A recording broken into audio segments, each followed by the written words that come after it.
கர்த்தராகிய இயேசு கிறிஸ்து நாமத்திலே உங்கள் அனைவருக்கும் வாழ்த்துக்கள். இந்த நாளிலே தேவனுடைய பிள்ளைகள் வாழ்ந்திருக்கும்படி, உயர்ந்திருக்கும்படி, செழித்திருக்கும்படி, பெருகும்படி இயேசுவானவர் விரும்புகிறார். ஆனாலும் கூட இன்றைக்கி தேவ பிள்ளைகள் நிம்மதி இல்லாமல், சமாதானம் இல்லாமல், சந்தோஷம் இல்லாமல், பலவிதமான சிக்கலிலே, பலவிதமான போராட்டத்திலே மாட்டி தவித்து கொண்டிருக்கிறார்கள். இதில் குறிப்பாக அதிகமான போராட்டம் என்ன போராட்டம் அப்படின்னு கேட்டிங்கன்னா, இந்த கடன் பண பிரச்சனை. இதோடு தான் இன்றைக்கி தேவ பிள்ளைகள் நிறைய வாழ்ந்து கொண்டு இருக்கிறாங்க. இது முடிஞ்ச பாடு கிடையாது. ஒன்று போனால் ஒன்று இப்படி தான் கடனில் தேவ பிள்ளைகள் வளர்ந்து கொண்டு இருக்கிறாங்க. ஆனால் தேவனுடைய வசனம் சொல்லுகிறது, உபவாகம் 28:12, அநேக ஜாதிகளுக்கு நீ கடன் கொடுப்பாய், நீ கடன் வாங்க மாட்டாய். வாக்குத்தத்தம் அவருக்குள் ஆம் என்றும் ஆமேன் என்றும் இருக்கிறது, அது பொய் சொல்லாது. அப்போ இன்றைக்கி தேவனுடைய வார்த்தை, நீ அநேக ஜாதிகளுக்கு நீ கடன் கொடுப்பாய், நீ கடன் வாங்க மாட்டாய்ன்னு சொல்லப்பட்டிருக்கு. இன்றைக்கி 80% தேவ பிள்ளைகள் கடனில் இருப்பதை பார்க்க முடிகிறது. அப்போ இந்த வாக்குத்தத்தத்தை நாம் என்ன செய்வது? அன்பார்ந்தவர்களே, இயேசு சிலுவையில் எல்லாத்தையும் செஞ்சு முடிச்சிட்டார். இயேசு எல்லாத்தையும் சிலுவையில் செஞ்சு முடிச்சிட்டார். அவர் என்ன சொல்கிறார் அப்படின்னு கேட்டிங்கன்னா, கொலோசியர் 1:13 என்ன சொல்லுது கேட்டிங்கன்னா, இருளின் அதிகாரத்திலிருந்து நம்மை விடுதலையாக்கி தமது அன்பின் குமாரனுடைய ராஜ்யத்துக்கு உட்படுத்தணுமா இருக்கிற பிதாவே ஸ்தோத்திரிக்கிறேன். இருளின் அதிகாரத்திலிருந்து, துக்கத்தின் அதிகாரத்திலிருந்து, வேதனையின் அதிகாரத்திலிருந்து, நெருக்கத்தின் அதிகாரத்திலிருந்து, கடன் பிரச்சனைங்கிற அதிகாரத்திலிருந்து நம்மளை இயேசப்பா ரத்தத்தில் விடுதலை வாங்கி கொடுத்துருக்கிறார். அன்பார்ந்தவர்களே, தேவனுடைய வார்த்தை ஜீவன் உள்ளது, அது உயிர் உள்ளது. நல்லா தெரிஞ்சு கொள்ளுங்க. அவர் ஐஸ்வர்யவானாக இருந்தும் நம்மை ஐஸ்வர்யவானாக மாற்றும்படி நமக்காக தரித்தனானார். 2 கொரிந்தியர் 8:9 சொல்லுகிறது, அவர் நமக்காக தரித்தரானார். அப்புறம் என்ன அர்த்தம்னு கேட்டால், நம்முடைய தரித்திரத்தை இயேசு வாங்கிட்டார். நம்முடைய தரித்திரத்தை இயேசு வாங்கிட்டார். வாங்கிட்டு அவருடைய ஐஸ்வர்யத்தை நம்மளுக்கு கொடுத்துட்டார் என்று வேதம் சொல்லுகிறது. அவர் ஐஸ்வர்யவானாக இருந்தும் நமக்கு ஐஸ்வர்யத்தை கொடுத்துட்டு அவர் என்ன செஞ்சார்? தரித்திரம் மாறிட்டார். ஒரு குடும்பத்தில் ஒரு தாய் ரொம்ப கடலில் மாட்டிக்கிட்டாங்க. அந்த கடல்லேருந்து மீள்வதுக்குன்னா வழி தெரியல. நான் சொன்னேன், நான் சொல்கிறத நான் செய்யுமா அப்படின்னு. என்னன்னு கேட்டிங்கன்னா, வார்த்தைங்கிறது ஜீவன், வார்த்தைங்கிறது உயிர். வார்த்தை விளைய வைக்கும். லூக்கா 8:11 தேவனுடைய வார்த்தை விளைய வைக்கும். நீங்கள் என்ன பண்ணுறீங்க அப்படின்னு கேட்டிங்கன்னா, 2 கொரிந்தியர் 8:9 இயேசுவின் சிலுவையின் இரத்தத்தால் என்னுடைய தரித்திரத்தை வாங்கிட்டு அவர் ஐஸ்வர்யத்தை எனக்கு கொடுத்துட்டார், அதனால் நான் ஐஸ்வர்யவான். இயேசு சிலுவையின் இரத்தத்தால் என்னுடைய தரித்திரத்தை அவர் வாங்கிட்டு அவர் ஐஸ்வர்யம் எனக்கு கொடுத்துட்டார், அதனால் நான் ஐஸ்வர்யவான். நல்லா கவனிங்க அன்பார்ந்தவர்களே, 70 வாட்டி, ஒரு நாளைக்கு 70 வாட்டி இதை சொல்லுங்கள். ஒரு நாள் தான், ஒரே நாளில் உங்கள் பிரச்சனை எல்லாம் மாறிடும் அப்படின்னு. அன்பாவதில் எத்தனை வாக்குத்தத்தங்கள் இருக்குது, எத்தனை விண்ணப்பம் எப்படி பண்ணணும் எல்லாம் இருக்குது. ஆனால் அந்த கடனை அடைக்கக்கூடிய வழிமுறைகளை நம்ம தெரிஞ்சுக்கணும்.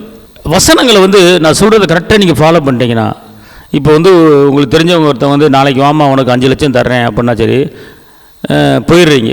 போயிட்டு நீ காலைல போயிட்டீங்க, 4 மணிக்கு வாங்கன்னு சொல்கிறாங்க. 4 மணி வரைக்கும் உட்காந்துருப்போம், காத்துக்கிட்டே இருப்போம், பார்த்துக்கொள்ளுங்க. அப்படி நினச்சி 70 வாட்டி இந்த வசனத்தை சொல்லணும். எப்படி சொல்லணும்னு கேட்டிங்கன்னா, அந்த வசனம் 2 கொரிந்தியர் 8:9 இயேசுவின் சிலுவையின் இரத்தத்தினாலே என்னுடைய தரித்திரத்தை அவர் வாங்கிட்டு அவர் ஐஸ்வர்யத்தை எனக்கு கொடுத்துட்டாரு, அதனால் நான் ஐஸ்வர்யவான். இயேசுவின் சிலுவையின் இரத்தத்தினாலே ஏன் தரித்திரத்தை அவர் வாங்கிட்டு அவர் ஐஸ்வர்யத்தை எனக்கு கொடுத்துட்டு, அதனால் நான் ஐஸ்வர்யவான். இப்படி இந்த வார்த்தையை மட்டும் 70 வாட்டி சொல்லணும். 70 வாட்டி சொல்லி முடித்த உடனேயே நடக்கிற காரியம் என்னன்னு கேட்டிங்கன்னா, ஒரு பெரிய அற்புதம் நடக்கும், பார்த்துக்கொள்ளுங்க. அன்பார்ந்தவர்களே, ஒரு காரியத்தை நம்மளால் தெரிஞ்சுக்கணும், நம்ம இயேசு தெய்வம் யார் அப்படின்ட்டு.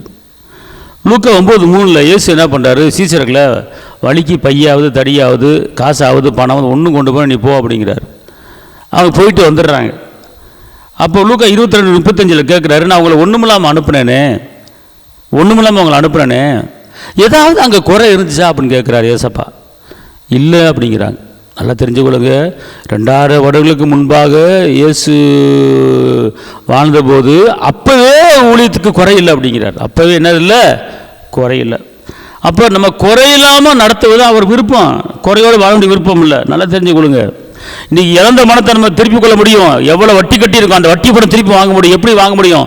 நீதிமொழிகள் 6:31 சொல்லுகிறது, திருடன் கண்டுபிடிக்கப்பட்டால் 7 மடங்கு திரும்ப கொடுக்க கடவன்.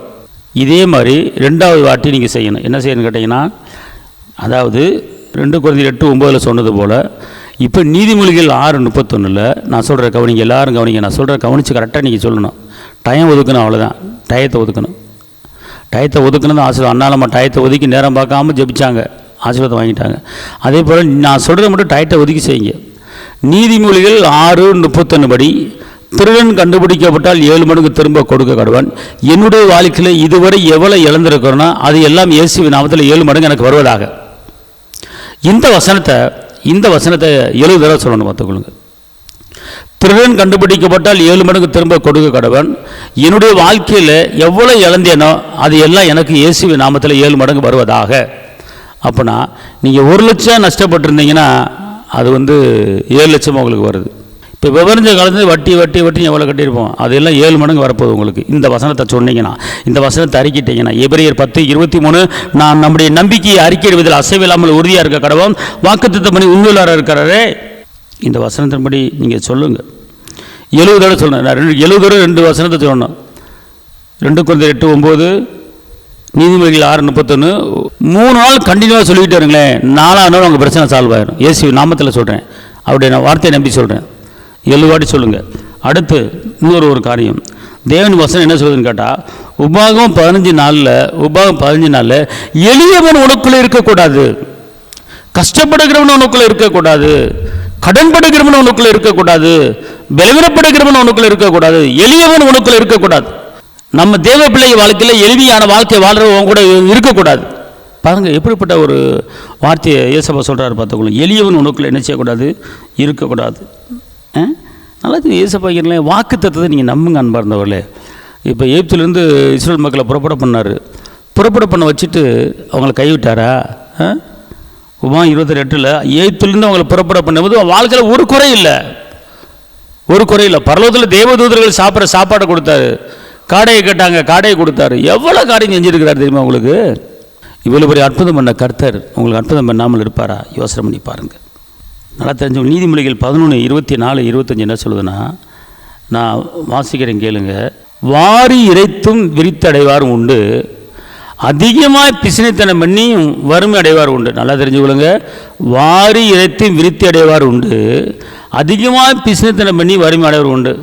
உதார குணமுள்ள ஆத்துமா செழிக்கும், எவன் தண்ணீர் பாய்ச்சுகிறானோ அவனுக்கு தண்ணீர் பாய்ச்சப்படும் என்று வேதம் சொல்லுகிறது. அன்பார்ந்தவர்களே, நம்முடைய இருதயம் உதார குணமாக இருக்கணும், தாராள மனசாக இருக்கணும்.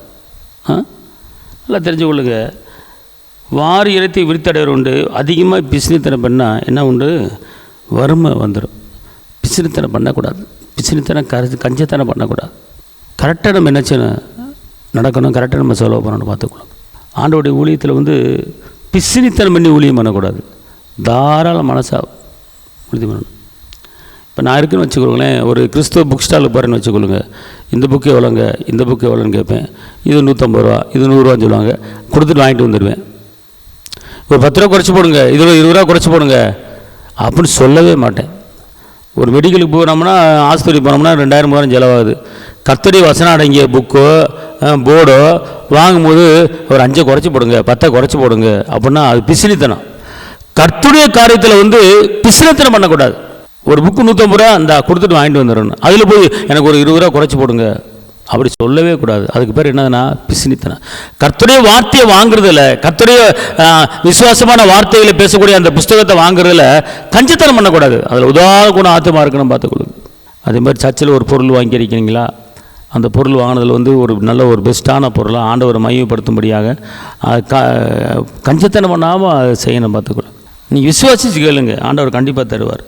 அதுதான் நம்ம பிசினித்தனம் என்ன செஞ்சிடக்கூடாது, பண்ணிடக்கூடாது, பார்த்துக்கொள்ளுங்க. நல்லா கவனிங்க. தேவனுடைய வார்த்தை ஜீவன் உள்ளது, உயிர் உள்ளது. ஏன்னா நீதிமொழியில் 22 சொல்லுது, தாழ்மைக்கு கிடைக்கும் பலன் ஐஸ்வர்யமும் கனவும் மகிமை. தாழ்மைக்கு கிடைக்கும் பலன் ஐஸ்வர்யம். ஐஸ்வர்யம் எங்கேருந்து வருது தெரியுமா? தாழ்மை இருக்கிற இடத்துல கடந்து வருது. இன்றைக்கி நம்முடைய வாழ்க்கை தாழ்மை இருக்கணும். நம்முடைய வாழ்க்கையில் என்ன இருக்கணும்? தாழ்மை இருக்கணும். தாழ்மைக்கு கிடைக்கும் பலன் ஐஸ்வர்யமும் கனமும் மகிமையும் சொல்லப்பட்டிருக்கு. அப்போ நீங்கள் தாழ்மையாக நீங்கள் நடந்தீங்கன்னா ஐஸ்வர்யம் வருது, கனம் வருது, மகிமை வருகிறது. அப்போ தாழ்மையாக நடக்க என்ன செய்யணும்? கற்றுக்கொள்ள வேண்டும். சரி, ரைட்டு, ஓகேங்க. இப்போ நான் சுருக்கமாக உங்களுக்கு சொல்லி முடிக்கிறேன். ஐஸ்வர்யம் பெரும் வழி என்ன, பணம் பெரும் வழி என்ன அப்படிங்கிறது நல்லா தெரிஞ்சுக்கொள்ளுங்க அன்பார்ந்தவர்களே. நான் சொன்ன வசனத்தை 2 வசனத்தை 70 வாடி சொல்லணும், பார்த்துக்கொள்ளுங்க. ஒன்று. அடுத்து நல்லா கர்த்தரை மகிமைப்படுத்த தெரிஞ்சுக்கணும். எப்படின்னு கேட்டிங்கன்னா, ரோமர் 10:12 யூதன் என்றும் இல்லை, கிரேக்கன் என்றும் இல்லை, அவரை தொழுது கொள்கிற யாவருக்கும் அவர் ஐஸ்வர்ய சம்பனராக இருக்கிறார். அப்புறம் என்ன அர்த்தம் தெரியுமா? நீ யூதனாக இருக்கலாம், நீ கிரேக்கனாக இருக்கலாம், நீ அந்த ஆளாக இருக்கலாம், இந்த ஆளாக இருக்கலாம், அது பிரச்சனை கிடையாது. நீ கர்த்தரை மட்டும் மையப்படுத்து, நீ கர்த்தரை மட்டும் துதி. நான் என்ன செய்வேன்? உனக்கு ஐஸ்வர்ய சம்பனராய் மாறிவிடுகிறேன் என்று அவர் சொல்கிறார். உனக்கு ஐஸ்வர்ய சம்பனராக மாறிவிடுகிறேன் என்று அவர் சொல்கிறார். அன்பார்ந்தவர்களே, நீ யூதனாக இருக்கலாம், கிரேக்கனாக இருக்கலாம், ஐஸ்வர்ய சம்பனராக இருக்க அவர் ஒருபோதும் உன்னை வெட்கப்படுத்த விட மாட்டார். உன்னை தலைநிமிர பண்ணுவார். ஐஸ்வர்யம் பெறுவதற்கான வழி ரோமர் 10:12. அடுத்து சங்கீதம் 34:9 கர்த்தருடைய பரிசுத்தவான்களை அவருக்கு பயந்திருங்கள், அவருக்கு பயந்தவர்களுக்கு குறையில்லை. கர்த்தருடைய பரிசுத்தவான்களை அவருக்கு பயந்திருங்கள், அவருக்கு பயந்தவர்களுக்கு குறையில்லை. அப்படின்னா கர்த்தருக்கு பயப்படணும் என்ன? நீதிமொழியில் சொல்லப்பட்டிருக்கு, தீமையை வெறுப்பதே கர்த்தருக்கு பயப்படுகிற பயம். இதான் தீமையான காரியங்களை அப்புறம் வெறுத்துருங்க, அதுதான் கர்த்தருக்கு பயந்து நடக்கிறது. அவர் சொல்கிறாரு, ஒரு நன்மை என்ன செய்யாது, குறையப்படாது என்று அவர் சொல்கிறார். அன்பார்ந்தவர்களே, நல்லா தெரிஞ்சுக்கணும். முதலில் தேவனுடைய ராஜ்யத்தையும் அவருடைய நீதியை தேடுங்கள், பிறகு உங்களுக்கு கூட கொடுக்கப்படும். முதலில் தேவனுடைய ராஜ்யத்தை நீதியை தேடுங்கள், பிறகு உங்களுக்கு கூட கொடுக்கப்படும் சொல்லப்பட்டிருக்கிறது. கர்த்தருடைய காரியத்தில் நீங்கள் முதல்ல என்ன செய்யணும்? தேடணுங்க. கர்த்தரை ஆராதிக்கணும், கர்த்தரை துதிக்கணும், கர்த்தரை முழுமையாக நீங்கள் பற்றி கொள்ளுங்கள். அவர் ஒருபோதும் உங்களை வெட்கப்படுத்த விட மாட்டார், தலைநிமிர பண்ணுவார். அன்பார்ந்தவர்களே, இந்த நாட்களிலே ஒரு 2 காரியத்தை நீங்கள் தயவுசெய்து ஒரு நாளைக்கு 70 வாட்டி சொல்லுங்கள். 70 வாட்டி சொல்லிக் கொடுத்த மாதிரி 70 வாட்டி சொல்லுங்கள். கண்டிப்பாக உங்களுடைய கடன் பிரச்சனைகள் அத்தனையும் மாறும், பார்த்துக்கொள்ளுங்க. கடன் பிரச்சனை அத்தனையும் மாறும், பார்த்துக்கொள்ளுங்க. என் தேவன் தம்முடைய மகிமையின் ஐஸ்வர்யத்தின்படி என் குறையெல்லாம் கிறிஸ்துவர்கள் மையம் நிறைவாக்கியிருக்கிறாரு. என் தேவன் தம்முடைய மகிமையின் ஐஸ்வர்யம் குறையெல்லாம் கிறிஸ்துவ மையம் நிறைவேற்ற குறை என்பதில்லை. அடிக்கடி பேசுங்க, சொல்லிக்கிட்டே இருங்க. உங்கள் பிரச்சனை மாறுற வரைக்கும், கடன் அடையிற வரைக்கும் நீங்கள் அந்த மாதிரி வசனங்களை பேசுங்க, பேசிக்கிட்டே இருங்க. கர்த்தர் ஒரு பெரிய மாற்றத்தை செய்வார். அன்பார்ந்தவர்களே, அதனால் இதை சொல்லுங்கள், பெரிய மாற்றம் உண்டாரு. நான் உங்களுக்கு நான் ஜெபிக்கிறேன். தகப்பனை இயேசுவே நன்றியோடு துதிக்கிறேன், ஸ்தோத்திரிக்கிறேன். இந்த நாளிலும் கூட கடனோடு இருக்கிற தேவ பிள்ளைகளுக்கு நீங்கள் கடனை அடைக்க முடிய உதவி செய்யுங்க. ஆண்டவரே, கர்த்தாவே, மீன் வாயில் பணத்தை வர வச்சு அற்புதம் செஞ்சீங்களே, எண்ணெய் சட்டியில் எண்ணெயை உற்பத்தி பண்ணி கடன் அடைக்க உதவி செஞ்சீங்களே, அதே போல் இந்த வார்த்தை கேட்குற ஒவ்வொரு தேவ பிள்ளைகளுக்கும் கருணை அடைக்க முடிய உதவி செய்யுங்க. கிருபை பலன் கூட இருக்கட்டும். ஆசீர்வதிங்க இயேசுவின் நாமத்தில் பிதாவே, ஆமென். அல்லேலூயா, ஸ்தோத்திரம்.